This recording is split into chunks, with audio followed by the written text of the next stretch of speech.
বড়বাজারে ঠাকুর গেছিলেন। দেখতে পেলেন একটি লোক গৃহভিত্তির ভিতর একটি ছোট্ট সেলে বসে দোকান করছে। সেই সেলে চন্দ্র সূর্য পবনের প্রবেশ নিষেধ। লোকটি কলকে টলকে বেচছে।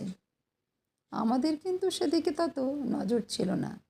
তিনি পরে বললেন, দেখো, পয়সার জন্য কি কঠোর তপস্যা, কি একাগ্রতা।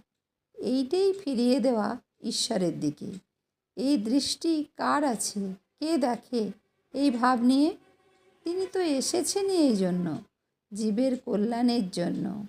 তাই তাঁর দৃষ্টি ছিল সর্বদা ব্রহ্মমুখী, মানুষের দৃষ্টি বহির্মুখী। ঠাকুর বলতেন, যাদের চেহারা তেলতেলে বুঝতে হবে তাদের যোগ ভোগ দুইই আছে, আর যাদের চেহারা শুকনো তাদের শুধু যোগ।